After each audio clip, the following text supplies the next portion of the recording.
Na segunda metade do século XIX, um dos autores mais visionários de todos os tempos vivia na cidade de Amiens, perto de Paris, na França.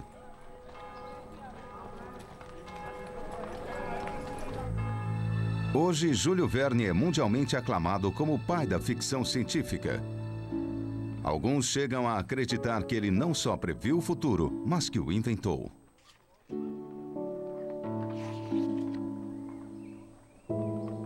Suas histórias épicas são misturas estimulantes de aventura e ficção científica, principalmente Viagem ao Centro da Terra.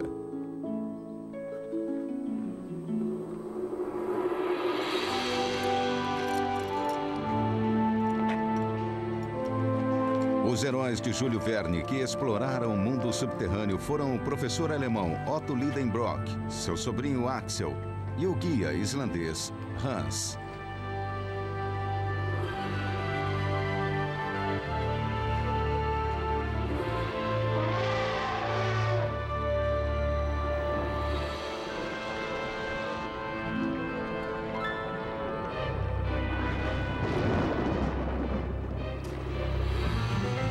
Os escritos de Júlio Verne eram tão incríveis há 150 anos quanto a ficção científica é agora.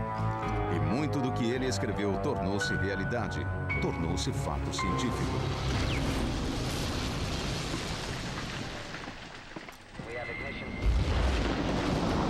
Em seu livro, Da Terra à Lua, ele previu uma viagem pelo espaço com excepcional precisão.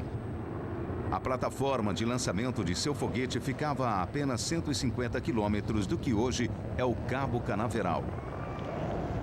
E sua espaçonave mergulhou no Pacífico a menos de 5 quilômetros do local onde a Apollo 9 caiu, só que um século antes.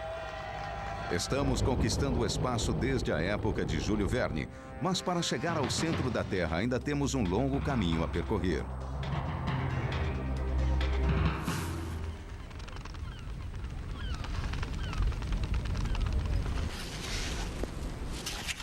Quase toda criança já imaginou cavar um buraco no chão e sair do outro lado do mundo.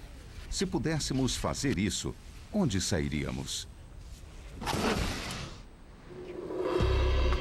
Se a pessoa estivesse na Espanha, iria diretamente à Nova Zelândia.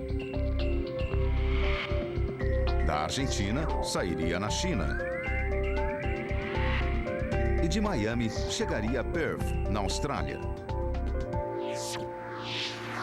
Se esses túneis fossem reais, poderíamos entrar num deles e deixar que a gravidade cumprisse seu papel.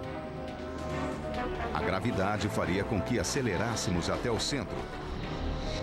E depois começaríamos a desacelerar até sair do outro lado, percorrendo uma distância de quase 13 mil quilômetros. O que encontraríamos se pudéssemos escavar um buraco assim? No centro da Terra há uma bola de ferro maciço conhecida como núcleo.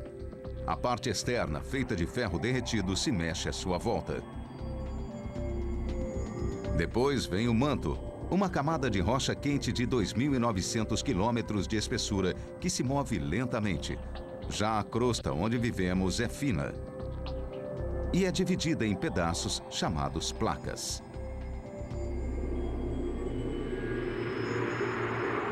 As placas da crosta estão sempre em movimento, levadas pelo inimaginável calor que emana do núcleo terrestre.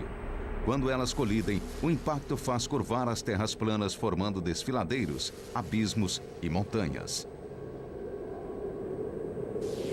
O Himalaia tem quase 9.000 metros de altura e cresce pouco mais de 1 centímetro por ano, enquanto a Índia comprime o resto da Ásia.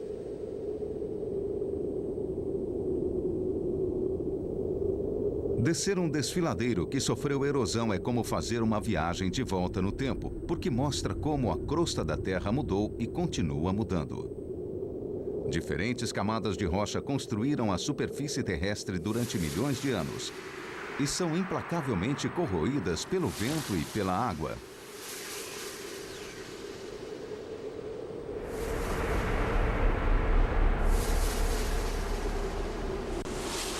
Sabemos que a distância da superfície até o centro da Terra é de 6.370 quilômetros. Vamos tentar referenciar esta distância. Esse avião está voando a 3.600 metros. Os paraquedistas saltarão 2.100 metros em queda livre antes de abrir os paraquedas.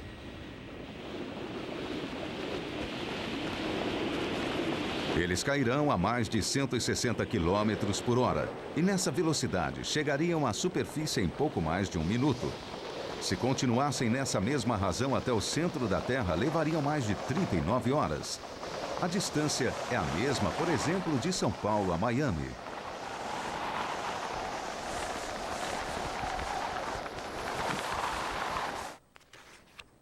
Júlio Verne já havia lido muito sobre as rochas e fósseis de homens primitivos que os exploradores estavam descobrindo nos Pirineus franceses.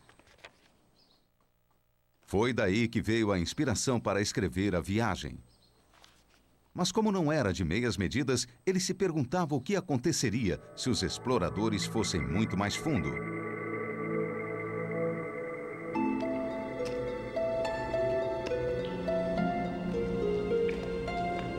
Júlio Verne adorava invenções tecnológicas e equipou seus heróis com lâmpadas elétricas alimentadas por produtos químicos, pois sabia que chamas vivas embaixo da terra representavam um grande risco.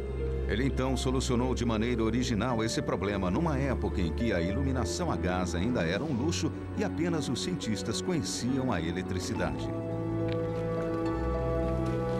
Os geólogos da época acreditavam que os vulcões que entravam em erupção deixavam cavernas gigantescas e túneis embaixo da Terra.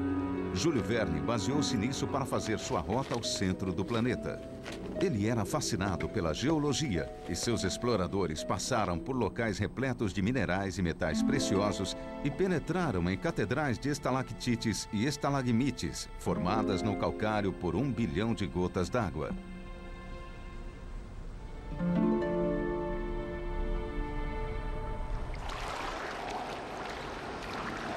Ainda hoje, muitos se dedicam à exploração de cavernas e acredita-se que para cada caverna conhecida, há 9 que ainda não foram descobertas.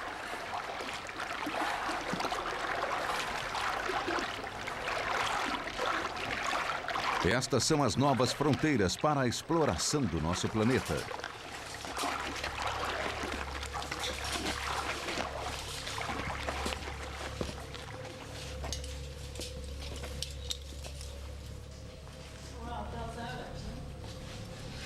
Hoje sabemos que elas não podem nos levar ao centro da Terra. As cavernas mais profundas chegam apenas a 1.500 metros.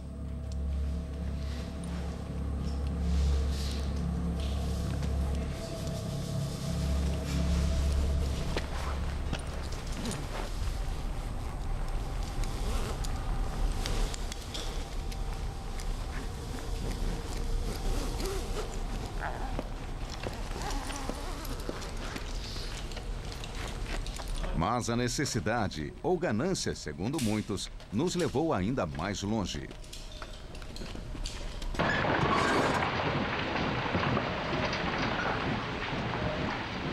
Há séculos estamos perfurando a crosta terrestre em busca de tesouros minerais. A mineração começou com buracos simples no chão, mas quando os depósitos da superfície se esgotaram, tivemos que ir mais fundo e foram então escavadas as minas, com seus poços e galerias. Valia a pena, pois a recompensa era muito grande.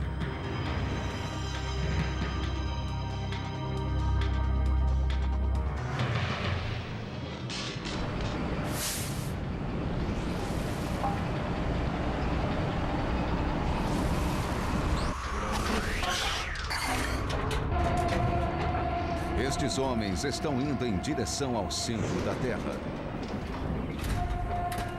Eles procuram ouro, um metal valioso o suficiente para justificar uma escavação de 5 quilômetros dentro da Terra. A mina é tão profunda que, se fosse contínuo, o cabo se quebraria por causa do próprio peso. É por isso que os mineiros têm que mudar de elevador no meio do caminho.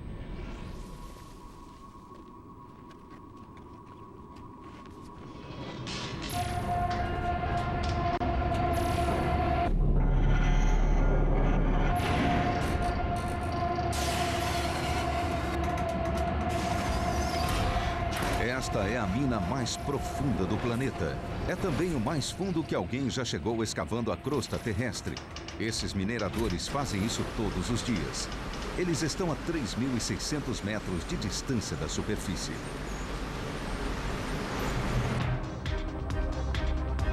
Há uma maneira de se ir ainda mais para baixo, mas não cavando, e sim mergulhando.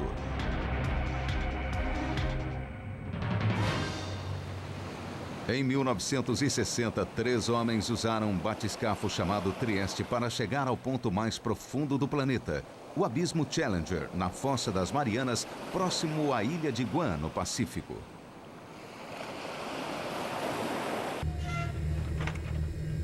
Jacques Piccard e Don Walsh são as únicas pessoas a atingir essa profundidade. Um número maior de pessoas já andou na Lua, e depois deles, ninguém mais foi tão fundo. Aqui, a profundidade do oceano é maior do que as montanhas mais altas da Terra. A distância entre o leito oceânico e a superfície equivale à altitude a que voam os aviões, 12.000 metros. Mas a que distância está este ponto do centro da Terra? Os exploradores conseguem espremer-se até 1.500 metros dentro das cavernas. Todos os dias, mineradores trabalham na mina mais profunda do mundo. E em 1960, o Trieste chegou ao ponto mais profundo da Terra. Mas até o centro do planeta são 6.370.000 metros. Até agora, só arranhamos a superfície. A verdade é que há uma maneira de batermos todos os recordes sem cavarmos um único buraco. Para quem não se importa com uma boa caminhada, o local onde podemos ficar mais próximos ao centro da Terra é o Polo Norte. Declaro que chegamos ao centro do planeta. O Polo Norte! Isso acontece porque a Terra não é redonda, mas sim levemente elíptica. A força centrífuga fez com que o planeta se avolumasse na altura do Equador enquanto esfriava e se solidificava. Os satélites nos mostram que essa barriguinha continua aumentando mesmo com a elevação do nível do mar. É uma quantidade mínima, mas a precisão da medição feita do espaço é fantástica.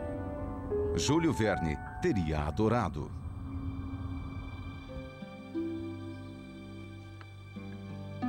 O autor era fascinado pela exploração, particularmente das regiões polares. Elas ainda não haviam sido conquistadas. Júlio Verne escreveu Capitão Hatteras. Nele, seu herói norte-americano é o primeiro homem a alcançar o Polo Norte. Em 1909, poucos anos após a morte do escritor, um americano, o comandante Robert Peary, foi o primeiro a conseguir essa façanha na realidade.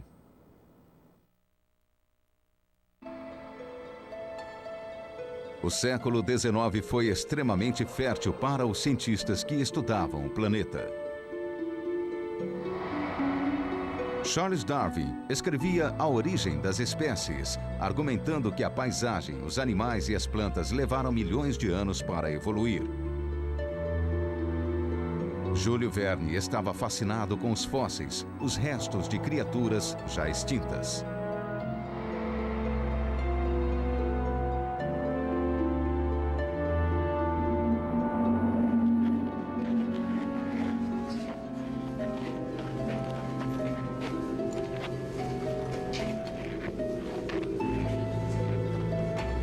Em seu romance, ele criou uma cena na qual o professor Lidenbrock, Axel e Hans encontrariam mais que ossos antigos.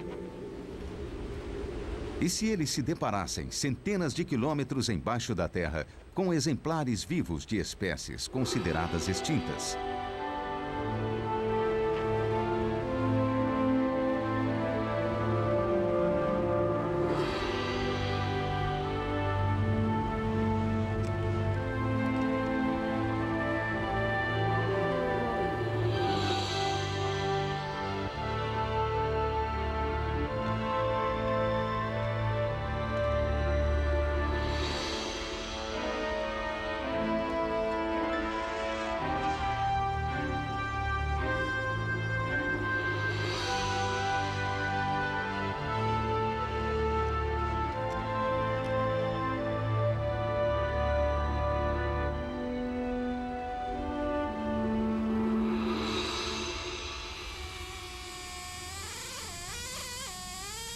Hoje, restos de criaturas extintas continuam sendo encontrados em todo o mundo e novas espécies ainda estão sendo descobertas.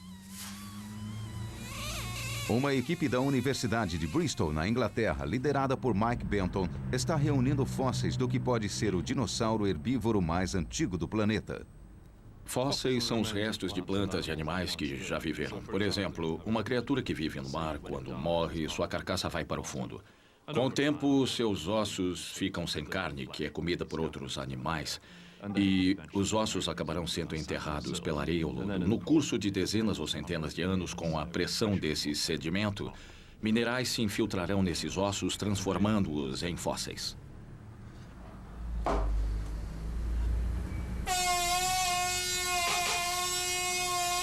Retirar os ossos das rochas é uma tarefa difícil que requer habilidade e paciência. Não há qualquer meio moderno de realizá-la mais depressa. Os fósseis podem nos contar muita coisa. Podem nos mostrar qual a idade das rochas, por exemplo, porque há criaturas diferentes que viveram em épocas diferentes. Eles também podem ser usados para reconstruir como a vida era. O paleontólogo é como um investigador que procura e reúne os pedaços dessas plantas e animais antigos usando o conhecimento anatômico, comparando com formas modernas, e consegue literalmente trazer o passado para o presente. As pessoas sabiam alguma coisa sobre a história do planeta na época de Júlio Verne. Os geólogos estavam estudando a sequência de formação das rochas já fazia uns 30 anos. E perceberam que encontravam rochas cada vez mais antigas à medida que recuavam no tempo. E examinando os fósseis, achavam cada vez mais criaturas de aspecto estranho e antigo. No livro, Júlio Verne conseguiu trazer o passado ao presente e adaptar as espécies do presente para a vida subterrânea. Ele sabia que as plantas não poderiam sobreviver já que precisavam da luz do sol, mas acreditava que os fungos pudessem se desenvolver. Nas profundezas, onde as temperaturas eram mais altas e a umidade maior, o escritor fez com que seus heróis encontrassem cogumelos de proporções imensas.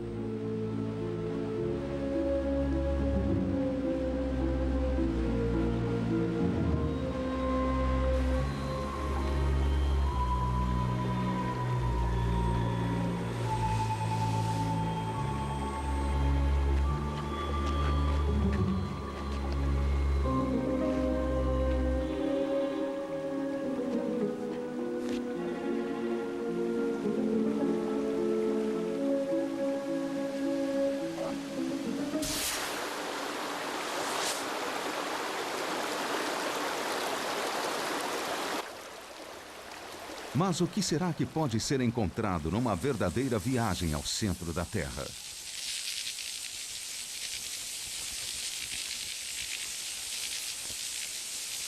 Os morcegos são os animais cavernícolas mais conhecidos, mas eles usam as cavernas somente como hotéis e saem durante a noite para se alimentar.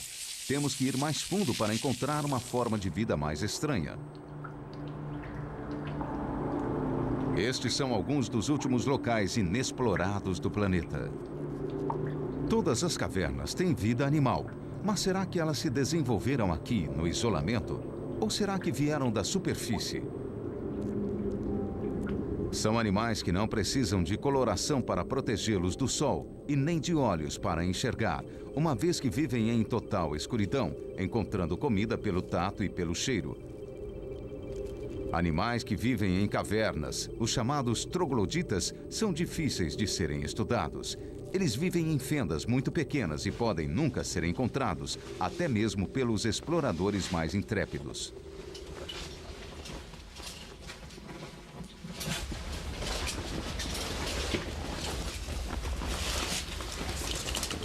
John Parks é especialista em geomicrobiologia.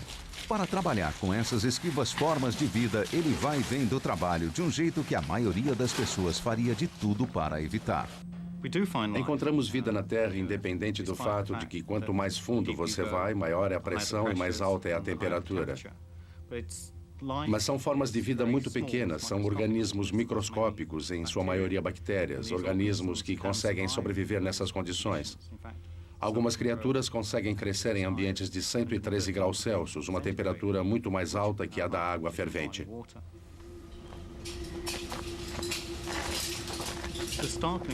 O mais fascinante na vida abaixo da superfície são as primeiras estimativas da população total de bactérias lá embaixo, que mostram que lá estão cerca de 70% de todas as bactérias do planeta. A maioria vive abaixo da superfície. Elas não estão na camada fina mais próxima dos animais e plantas a que estamos acostumados.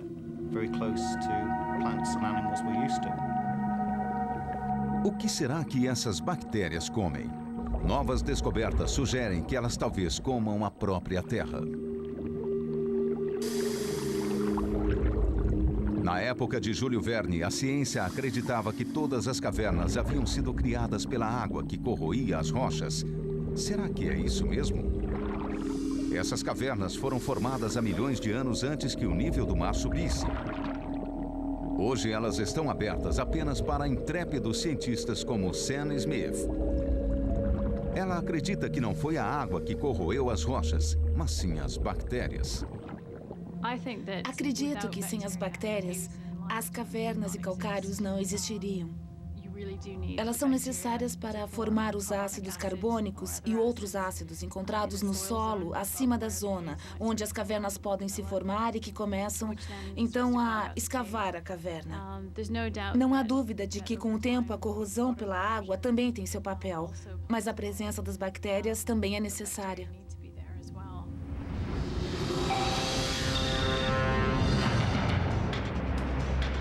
O local de estudos fica na península de Yucatán, no México.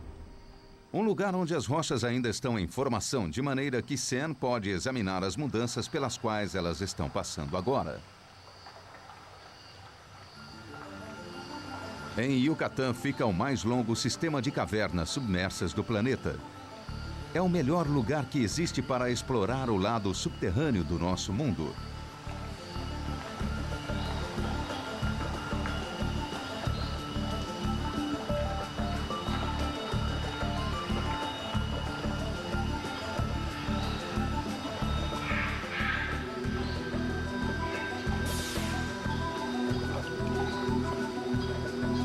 Pronto? Vamos mergulhar?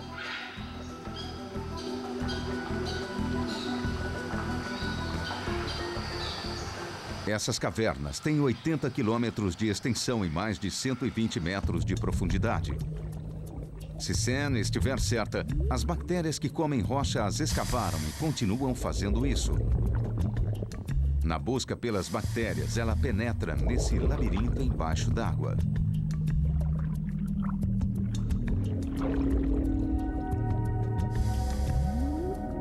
É um lugar perigoso. A pesquisa leva a tecnologia de mergulho ao limite. Há apenas 3 cientistas no mundo que têm experiência suficiente para mergulhar em cavernas tão profundas. Todos os equipamentos contam com 1 ou até mesmo 2 sobressalentes, uma vez que os problemas têm que ser resolvidos no local imediatamente. Esse não é o melhor lugar para se perder quando o ar está acabando. Para encontrar seu caminho de volta pelo labirinto, os mergulhadores precisam confiar suas vidas a uma teia de fios.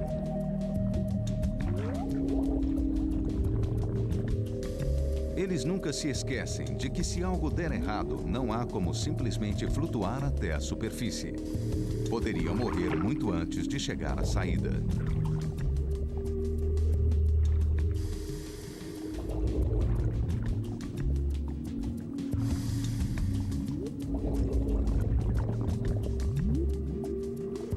Quando Sam encontra finalmente um local onde as bactérias podem estar comendo a rocha, assegura-se de que as amostras coletadas sejam perfeitas.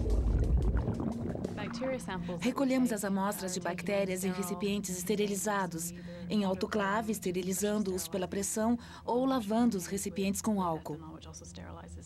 Para colher as amostras, usamos um tubo de 10 metros de comprimento feito de silicone, que permite alcançar as que estão até essa distância de nós, minimizando o distúrbio causado pelo mergulhador na água. E essa amostra será a mais estéril e limpa possível.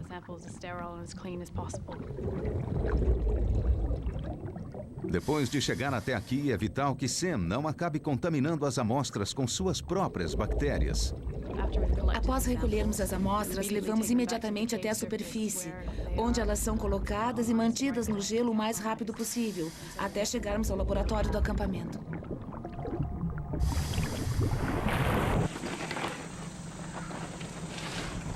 As análises básicas podem ser feitas em campo, mas essas bactérias que supostamente comem rocha devem ser enviadas a um laboratório na Inglaterra para investigações mais detalhadas.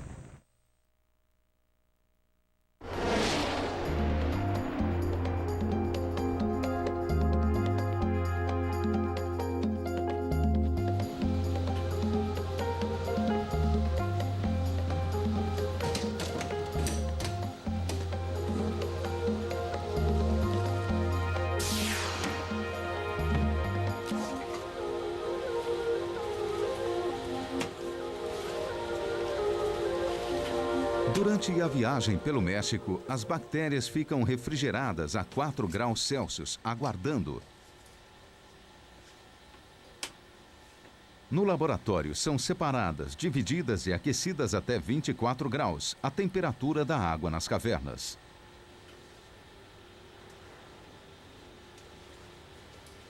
Sam quer saber quantas bactérias que comem rocha existem. Se são todas do mesmo tipo.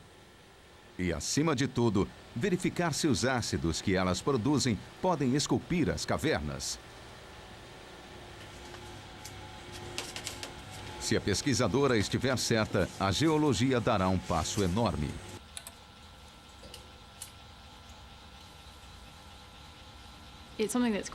Pensar que algo tão pequeno quanto uma bactéria que tem 1 micron de tamanho, ou seja, 1 milionésimo de metro, consegue alterar algo tão grande, ter um impacto tão grande no ambiente à sua volta, é fascinante.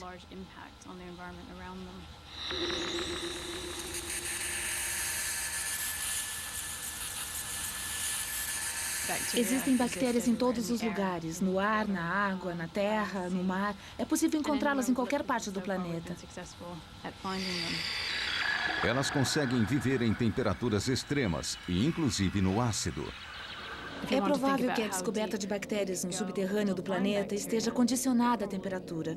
Mas ainda não alcançamos essa temperatura máxima. Não chegamos tão fundo assim a nenhum nível onde elas não estivessem.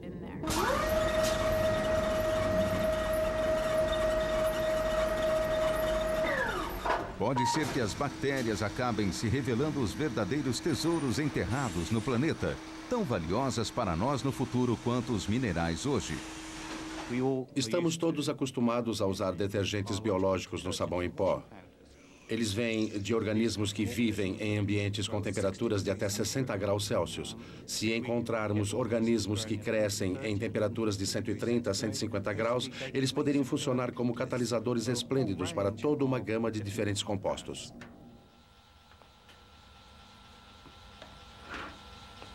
Ao contrário do que acontece com alguns minerais, não há falta de bactérias. Elas podem ser encontradas em qualquer lugar e em qualquer profundidade. Elas conseguem sobreviver durante milhões de anos enterradas vivas, sem comida nem oxigênio. Sabemos que 40% de um campo de petróleo acaba ficando no solo em pontos de onde não conseguiremos extraí-lo. Mas se por acaso tivermos meios de manipular esses organismos, eles poderão converter o petróleo em gás. E muitos anos mais tarde, teríamos reservatórios de gás viáveis em vez de reservatórios de petróleo esgotados. As bactérias conseguem digerir a rocha em volta dos minerais e já são usadas em minas de ouro. Há uma grande biodiversidade lá embaixo apenas esperando para ser descoberta. A ideia de se utilizar micróbios para extrair minerais estava além da imaginação, até mesmo de Júlio Verne. Seus aventureiros encontraram cobre, manganês, platina e ouro. E deixaram todos eles, certos de que estavam longe demais da superfície para serem, como disse Júlio Verne, extraídos do túmulo. Mas a tecnologia vem provando que ele estava errado. A mineração a 3.700 metros é cara e difícil. A cada 1.500 metros que se desce, a temperatura da Terra aumenta cerca de 10 graus. Aqui o trabalho exige resfriamento e ventilação em larga escala.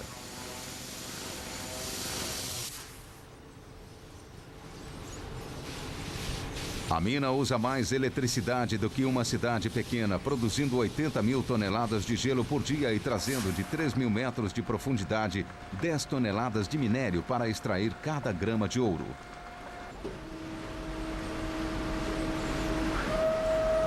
É o histórico das rochas que permite a mineração aqui em tal profundidade.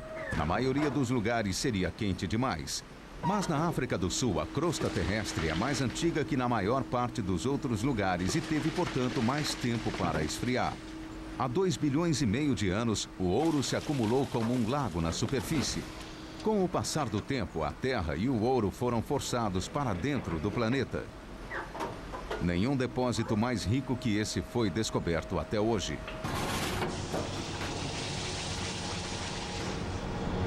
Essa é a origem de 3/4 do ouro do planeta, mas isso significa apenas 2.000 toneladas. Para descobrir por que metais como o ouro e a platina são tão raros, precisamos voltar para a época quando todo o planeta ainda era liquefeito, há mais de 4 bilhões de anos.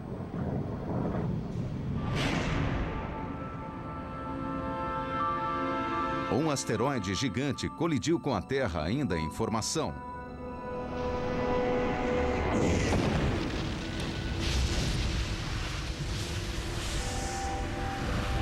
O núcleo de ferro do asteroide afundou, levando consigo os metais do planeta. Os fragmentos de rocha, mais leves, ficaram girando em torno da Terra e acabaram transformando-se na nossa Lua. É por isso que a Lua não tem metal em seu núcleo. E é também por isso que o metal é raro na crosta terrestre. Ele chegou muito depois, de carona nos meteoritos vindos do espaço. Se quisermos mais metais, teremos que chegar ao centro do planeta, que é, na sua maior parte, formado por ferro e níquel, mas com 1% de ouro. Pode não parecer muito, mas o núcleo é tão grande que essa quantidade poderia formar uma camada até a altura de nossos joelhos sobre toda a superfície do planeta.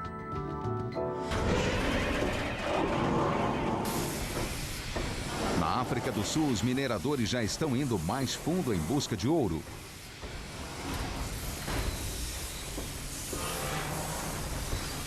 Eles querem seguir o veio até 5 quilômetros de profundidade, onde o resfriamento da mina representa 20% do custo.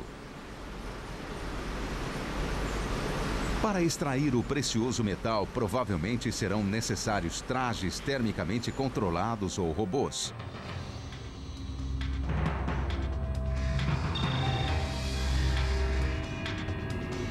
Assim como na África do Sul, no noroeste da Rússia, há camadas de rocha que estão entre as mais antigas e, portanto, mais frias do planeta. Neste local, há 30 anos, foi feita uma tentativa de se perfurar o buraco mais profundo da Terra.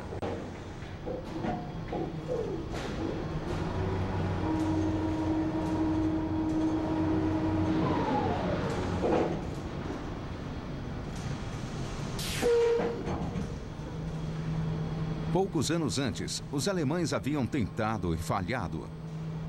Com 9.000 metros de profundidade, os buracos se fechavam sempre que o perfurador era removido. As rochas eram muito novas e quentes e ainda estavam moles ou flexíveis.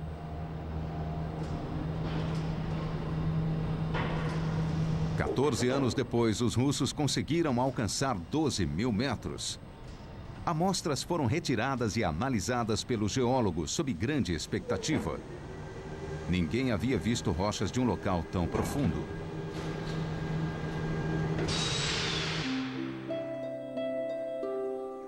Em 1860, ninguém sabia exatamente o que acontecia a 6.370 quilômetros de profundidade. Mas Júlio Verne havia estudado o suficiente para saber que viajar ao centro da Terra seria como voltar no tempo.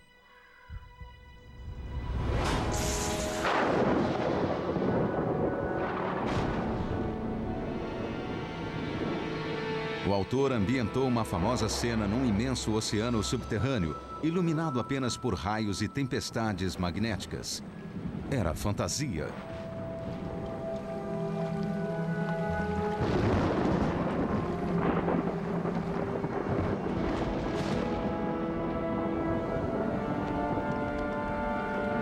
Mas os exploradores de Júlio Verne eram também viajantes do tempo. À medida que avançavam para o centro, voltavam também no tempo. Júlio Verne descreveu esse encontro com base nos fatos, ou quase. As criaturas que viviam nas profundezas já foram reais há 200 milhões de anos.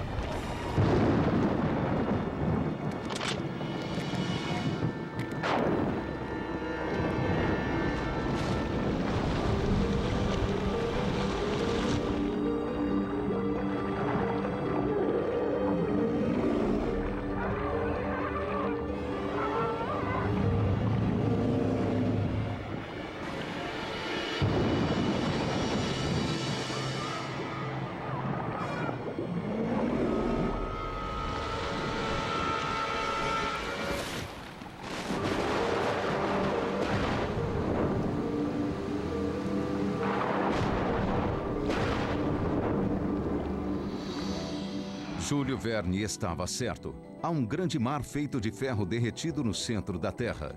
Ele se agita em torno do sólido núcleo interno e gera magnetismo, um campo de força colossal. Esse campo se projeta até 59 mil quilômetros no espaço e nos protege da radiação solar.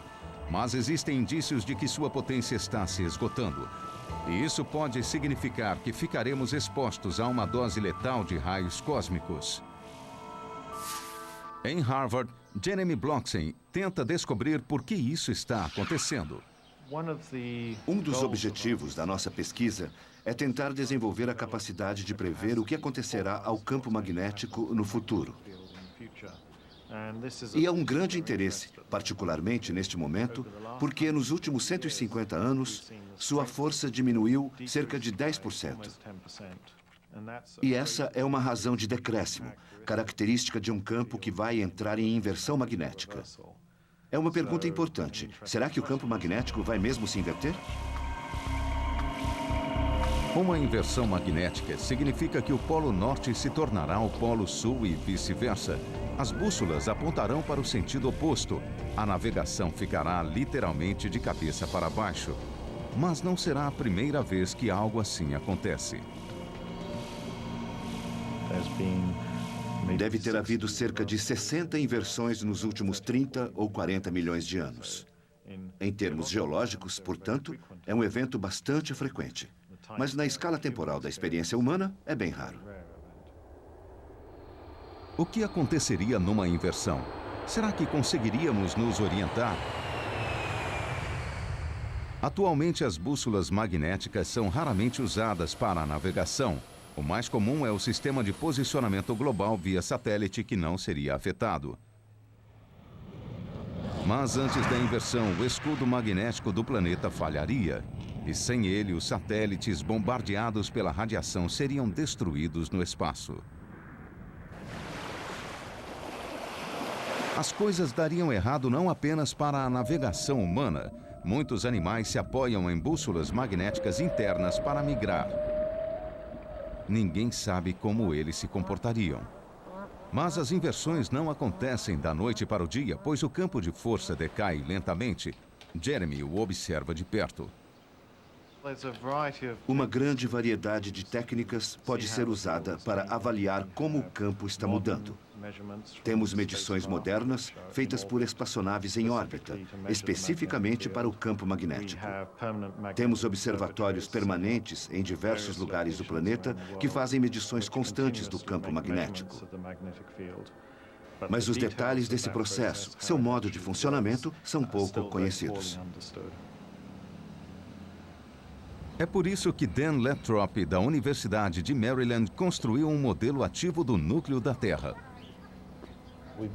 Estamos montando uma sequência de experimentos progressivamente maiores e mais potentes para tentar chegar aos mesmos parâmetros do núcleo externo do planeta e tentar entender como a Terra gera seu campo magnético.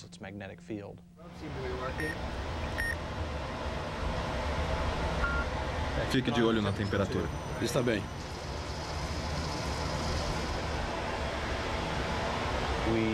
Queremos saber como esse campo é produzido e qual é a sua potência. E entender o que causa todas as mudanças visíveis, as anomalias no campo e as inversões. Queremos entender qual é a causa e também poder prever esses acontecimentos. O leito do Oceano Atlântico já foi testemunha de inversões do passado, porque a lava se alinha com o campo magnético à medida que se solidifica. O problema é que as inversões não são regulares. Para prever a próxima, temos que saber o que está acontecendo no núcleo do planeta. Passando para 10 rotações por segundo. Temos 2 tipos diferentes de experimento em andamento. No primeiro, acionamos hélices que agitam o fluido, uma hélice de cada lado, iniciando o fluxo de turbulência. A esfera no centro do experimento representa o núcleo da Terra. O sódio faz o papel do ferro e as hélices simulam a rotação. Preste bastante atenção na O ajuste da velocidade afeta o magnetismo gerado. para ver se não há vazamentos. Eu não vi nenhum até agora. Muito bem. Eu vou continuar. Até agora, a equipe não conseguiu produzir um campo magnético constante. Para simular a Terra de modo mais realista, a esfera terá que ser muito maior. No outro experimento, temos uma configuração muito próxima do exterior do núcleo. Giramos rapidamente a esfera que tem uma camada de metal líquido e, quando aquecemos o limite externo, esfriamos a esfera interna e provocamos uma convecção, como o que acontece quando a água ferve numa panela de macarrão. Neste caso, é a agitação do metal líquido que provoca a turbulência e afeta o campo magnético. Einstein dizia que o desafio mais importante não resolvido da física era o campo magnético terrestre. Ninguém sabe quando a próxima inversão vai acontecer. Apenas uma coisa é certa: os polos magnéticos irão sim se inverter.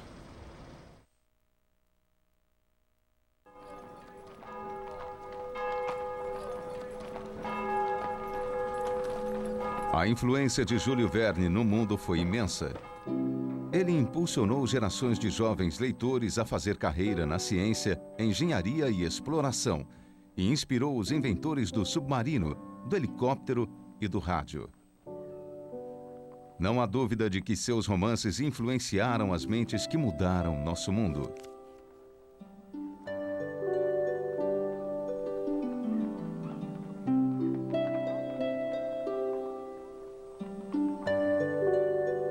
Quando Júlio Verne morreu no começo do século XX, poucos sabiam que o escritor teria tanta influência no futuro. Sua vida pode ser resumida pela inscrição em seu túmulo: Avante a imortalidade e juventude eterna.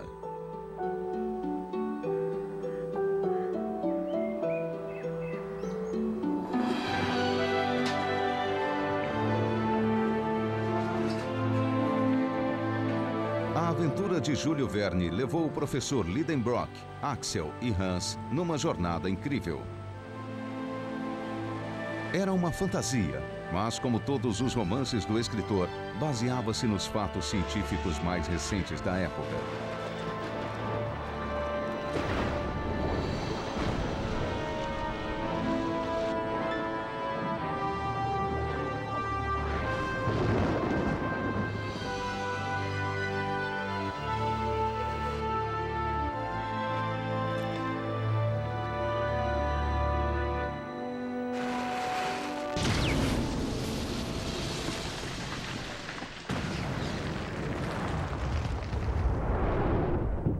Os progressos feitos desde a sua época são inacreditáveis.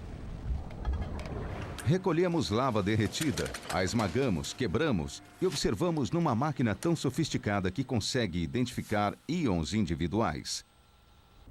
Coletamos o gás dos vulcões e analisamos com precisão para saber o que está acontecendo no seu interior a centenas ou milhares de metros abaixo da superfície.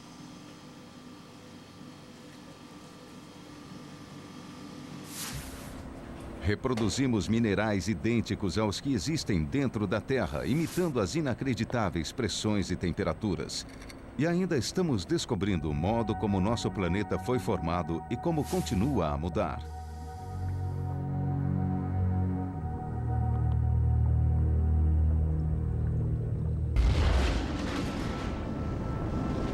Percorremos um longo caminho, não em distância, mas em conhecimento.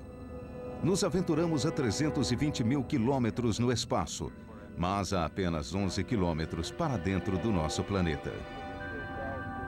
Júlio Verne disse certa vez ao seu pai que sua cabeça estava cheia de ideias improváveis, mas que aquilo que um homem é capaz de imaginar, outros serão capazes de realizar. Se Júlio Verne estiver certo, um dia conseguiremos fazer uma viagem ao centro da Terra.